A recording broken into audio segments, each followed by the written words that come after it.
Chapter 7. Who Stole the Tarts? The King and Queen of Hearts were sitting on their thrones when Alice and the Griffin arrived. There was a great crowd of birds and animals and all the pack of cards. Soldiers stood all around the Knave of Hearts, and near the king was the White Rabbit, with a trumpet in one hand. In the middle of the room, there was a table with a large plate of tarts on it. They look good, thought Alice, who was feeling a little hungry.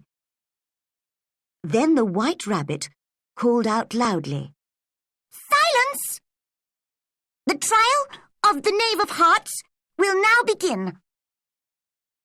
He took out a long piece of paper and read, "The Queen of Hearts, she made some tarts, all on a summer day. The Knave of Hearts, he stole those tarts and took them all away." "Very good," said the king. "Call the first witness." Alice looked at the jury, who were now writing everything down. It was a very strange jury. Some of the jurymen were animals, and the others were birds. Then the White Rabbit blew his trumpet 3 times and called out, "First witness!"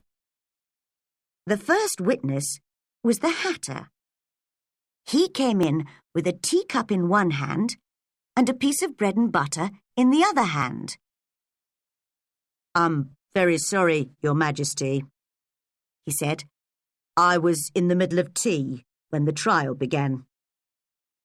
"Take off your hat," the king said.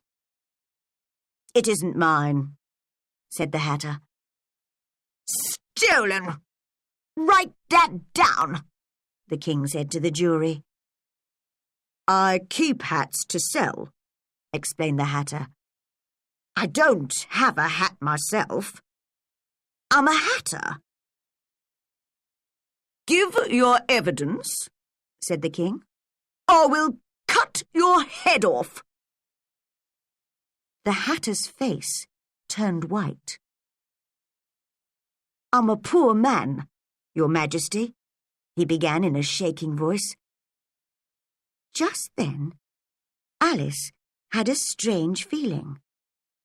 After a minute or two, she understood what it was. "Don't push like that," said the Dormouse, who was sitting next to her. "I'm nearly falling off my seat."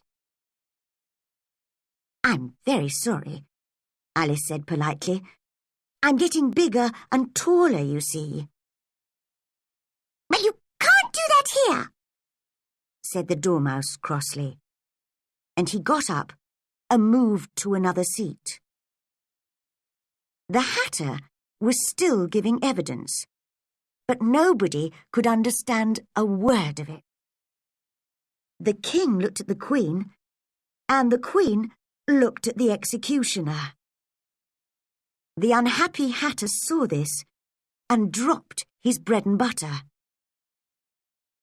"I'm a poor man, Your Majesty," he said again. "You're a very poor speaker," said the king.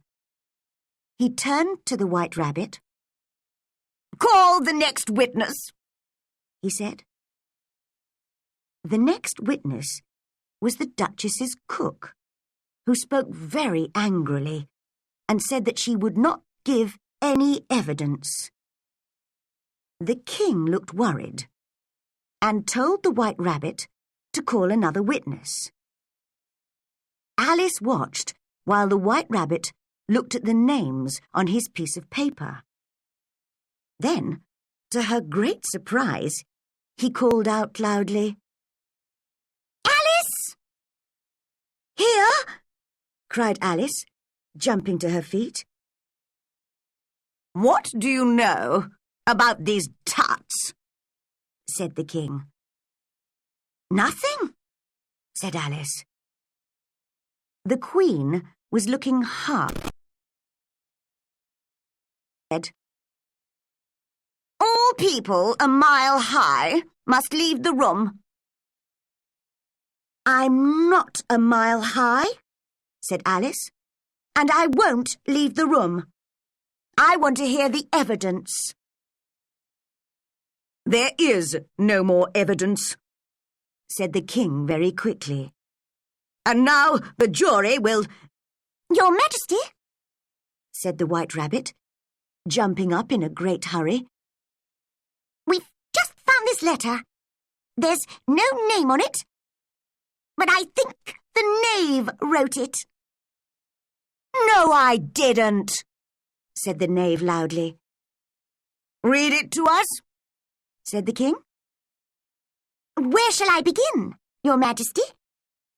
Asked the rabbit.